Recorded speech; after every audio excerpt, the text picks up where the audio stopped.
Welcome back to You Can Do It. This is the second video to do with the high pressure fuel pump from the Prince PSA Prince engine, which was fitted to the Mini, Peugeots and Citroens.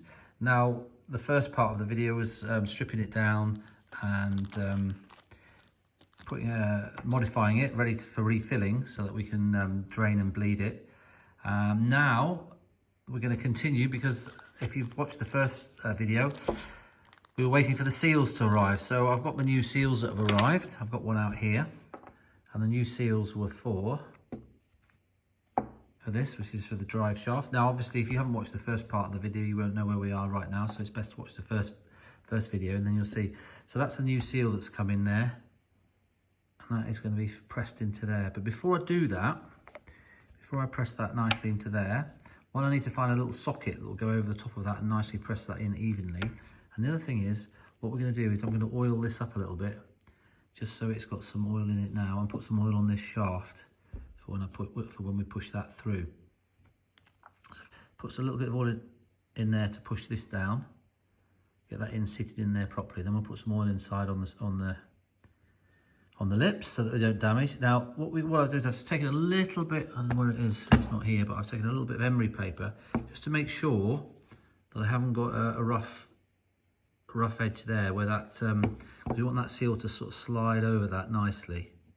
Yeah, now when we put this in, we don't just go like that, we've got to twist it at the same time so that it goes into that seal nicely. If you push it like that, you can mark that or damage that lip. It's better just to turn it slightly as it comes in.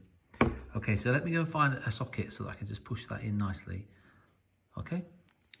All right, that's pushed in there now. Put a little tiny bit of gasket sealer. There's a little ring inside there. I'll put a little bit of gasket sealer in there just so as you push that through, that will seal that in there.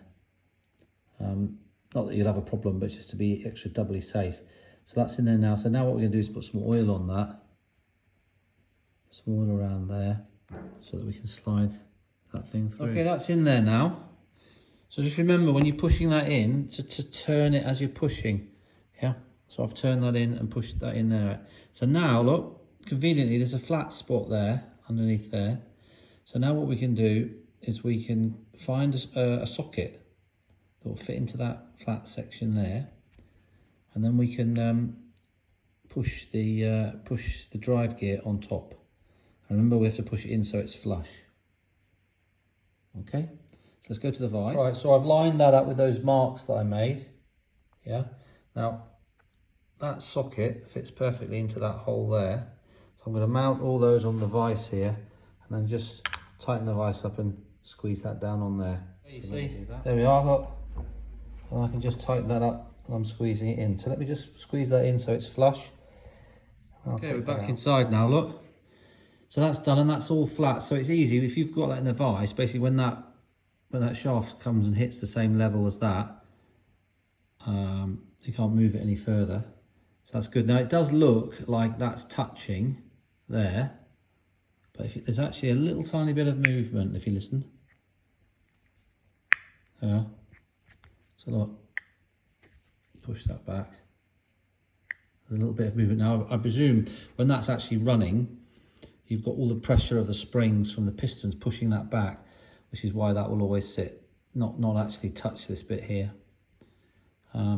Okay, so that's looking good. So now what we're going to do is we can start looking to put the whole thing back together. I've just got to make sure my syringes have arrived, and then we can start assembling this whole thing. So that basically is the drive unit replaced with this new seal here. So that's good, because the old one, for those of you who watched the first video, was definitely damaged. You can see it's been damaged. These seals I think are all right. Now, just for those that don't know, the brown seals are high temperature seals. They usually go up to 200 degrees C, whereas the black seals are usually nitrile and they just do 100 degrees C. So really this mini engine is really on the edge because it's running at sort of normally 105 to 112 degrees, which is really a little bit above what a lot of the black seals and things were designed for. So the seal that was in here was actually a black one. So I reckon that wasn't even right seal for here, because a brown seal is generally, make sure if it's not nitrile and it's like, is it I can't remember what it is, FPM or FKM. That means it's up to it's usually up to -30, -40 to +200 degrees C. Okay, so that's good. So this is all fixed. So I'm just going to run a little bit of oil in there, make sure that that bearing in there has got a bit of oil on it. And then we're ready to start assembling the whole unit. All right, we're back. I popped down the old chemist's upper tech over here. And I've got some syringes and a needle. We've got some 5-weight fork oil. So that's the oil we're going to use, fork oil, because that's really good with shear properties and getting warm and things like that. If you just use engine oil, the thing will, it might work for a while, but it'll give up. So you got to use fork oil. We're using 5-weight special racing fluid. Okay, so we filled that up. Do you remember we've put the seal on there? That's not leaking, thank God. And then I've put some oil in there. We'll now fill that up, and we're going to take this. Okay. So let's take this puppy out here. Right, now normally you need about 20 millilitres, I think, in here, plus or minus some more of fluid. So what I might do, I'm going to take this syringe, which is 20 ml, and then I'm going to fill it up with oil from here, and we'll get ready to start filling this up. Okay, now for those of you who watched the first part, I've got my grease nipple in there, which is all screwed up and sealed. So that means I can fill it up and it's not going to pour all out the bottom there. All right, so when we fill this up, what we want to try and do is get rid of air. And I did have an idea to put that in a pan and heat it up. But I've decided I'm going to give it a go without it doing that. But that is another option you could do. You could put that in a saucepan, stainless steel saucepan or something, heat it up so it's hot. Then we suck it in there, because it's obviously, it's more liquid then. And so you won't, because we're trying to make sure we don't get any air.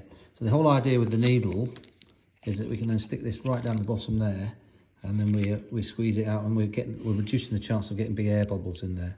So we fill that one up, and this one here, of course. And then we're going to fill all that up there. And then I'll show you something else. I've got to show you a little trick. Okay, so let me go and do that. I'll fill this syringe up, and I'll be back. All right, now we're playing doctors and nurses. So I've got 20 ml in there. Give me an idea. All right, so what we can do is put that down there, and then I can start pushing that in. Yeah, look, let's go. Oh, so yeah, that's one in. Do the same there. And that's just to try and stop the. Yeah. There you are. There. Now with this one, so now we'll do the same in there. Now we've got to fill that whole diaphragm up. All right. So look, now that's black. Oh dear. Anyway, it's all going to go black anyway, so it won't last long. It won't stay clean for long. Right, so we've done that, look, and I've now nearly put in, there we are. Right, so that has been, what are we on now? That's 15. So I put 15 in there, look, and that's like that. Look, that's bringing some of the black out of that thing there. So now what I'm going to do, while that's in there, is I'm going to get my thing here, a pick, put it in there. So if I can do this with one hand, I'm now going to start pulling that spring. There, look. Put that spring in there. There, look. See, air coming out. So that's all air in the system there, in that thing. So I'm just going to keep doing that off camera until I don't get any air in. I'm going to keep moving that diaphragm in and out. And then once I get to it, I'm going to pull it out and then put some lock pliers on there to hold that out. And then we can put the thing together. So I've put my pick in there, I've pulled the spring back, and I've used some fishing pliers just to hold that tight there. So right now that spring is right out, which means I can fill that up, and then I'll put this on. So I'm just going to put a little bit more. So I've actually put a little bit more oil in there. We're going to put, make sure your springs in, your plunger, put your springs in. One spring, 2 springs, put that over the top, yeah, right. I'll just push that in a few times, yeah, try and get the air out. So So we'll do the same here. All right, so we put that one on there. So I'll just push that up and down like that a few times so you can feel that you got, yeah. I'm going to do that for both of those, yeah. And I'm going to fill that lid up with more oil and we'll try and put the two together. All right, I've got that full of oil. I've got that set, that plunger out. So I'm now going to connect those two together. Okay, so the reason that those bolts are really long is because you basically need to screw, you basically put that all around, seat it, and then just start the threads off and then just slowly pull that all the way around. So I've pulled that all down and sealed. Okay, you get a bit of oil that spills out, don't worry about that. But also with this method, you can refill it up, which is what I'm going to show you in a minute. Vernier caliper there, put that in. Oh, we get 21.9, which is fine. That'll run fine now. But what we're going to try and do is bring that back to sort of 19. Okay, so imagine you're running with this as it is now, and you've lost a bit of oil or whatever, and you want to top it up. We'll show you what we can do with that now. All right. So this is where we come around to this little puppy here. Is we're going to undo, right? But first of all, we're going to pull that thing back. Right, we'll just put it on the vise. It's a bit easier to come into the thing. So it's a bit easier for me to undo that now. So I'm going to undo that, yeah? I'm going to undo it, and then we fill the syringe up and inject some more oil in there. Right, got my syringe now. Okay, we're out here, right? So I'm actually, unfortunately, my phone went dead on me. So I fixed it, and I'll have to talk you through it. Okay, so I've got my little thing there. Da-da-da-da. Take out the nipple, all right? Now, before you take that nipple out, you can't use your pick and pull that back and hold it, because save you a bit of time here. Because the thing is, when you did with the other side and we pushed the drive bit into this whole unit like that, we were then creating pressure, which, although the pick was pulling the spring back, which allowed then the diaphragm to come back out. So we had pressure doing that. Right now, we've got the pressure that's in the system at the moment, and if we just put a pick in there and pull the spring, okay, that's fine. That pressure that's in there will move this diaphragm marginally. But if you pour more fluid in there, it hasn't got any pressure, has it? So it's not going to push that diaphragm more, even though you've got rid of the spring. So the way we do it when we do it this way is we've got to create a vacuum. So if you've got a vacuum pump, I've just got a Mitivac.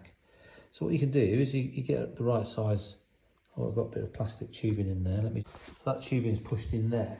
Then what you can do is you put this on vacuum lock. So you go like that. Get that to the maximum vacuum that you can get out of it, which is about there on mine. Right. So what that's done now is that's actually, it's compressed the spring, but it's also sucked the diaphragm up. Right. So now you will have a cavity in this. And now what you can do is, you've got a vacuum in this. And now what you can do is undo this with your little, what I do is I undo that. Yeah. Of course, I've done it now, unfortunately. But you undo that. Then you take your syringe with your oil, and you put your syringe in there, down the hole, and then you squirt it, and you basically you virtually fill that up totally with oil.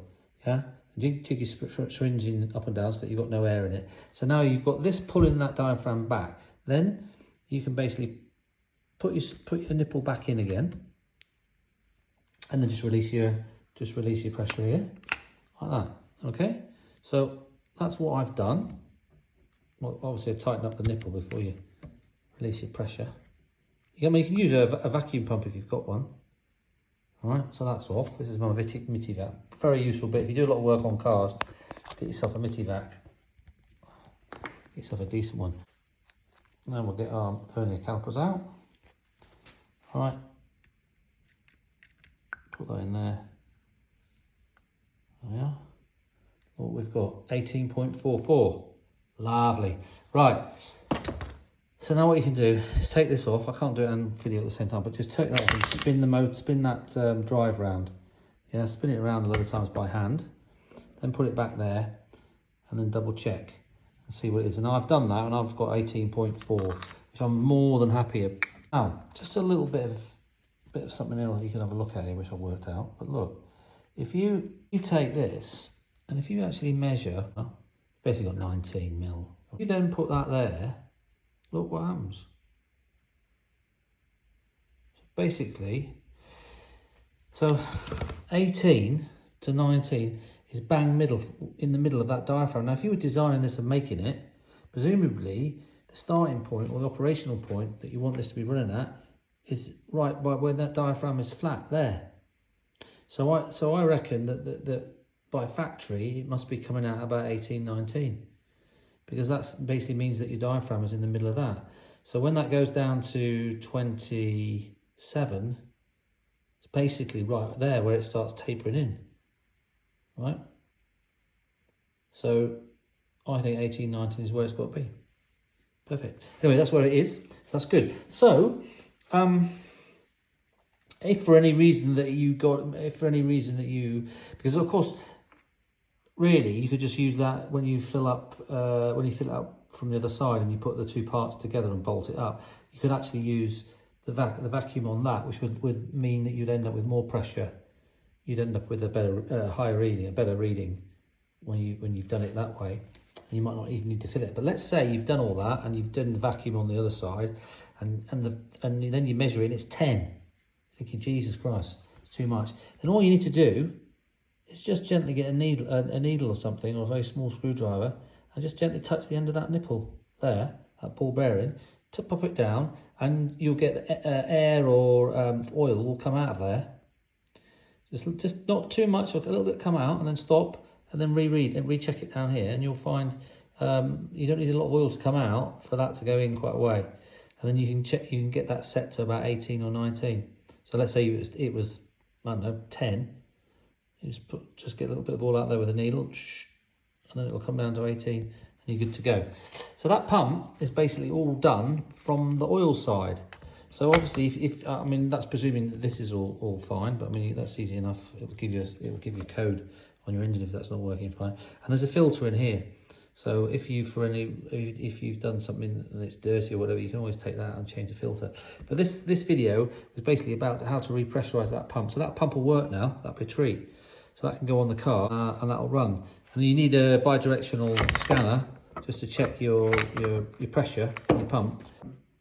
From what I've gathered, you've got two pressures with here. One sort of 5 kPa and 8 or 9 kPa when you're flooring it. So normally when you're checking it with the scanner and it's ticking over or doing whatever, or you're revving it up to sort of 2,000 or 3,000, it's usually 5k. So the scanner will say it's requesting 5, and it should be getting 5 if the pump's good. Obviously, there's the pump. That's where you start getting the problems, because it's requesting 5 and it's getting 3, which is why it's not running properly and why it won't start properly. But anyway, that's for another. So this video is about how to fix that pump. So I hope this has been helpful. Okay, remember to put your seal back on there, just to make it a profy job. What I've got is a little plastic. Sits in there. Can't get any muck in there now. So she's done. It's in English. If you like the channel, subscribe. If you've got any comments, send me a comment. Just remember, you can do it.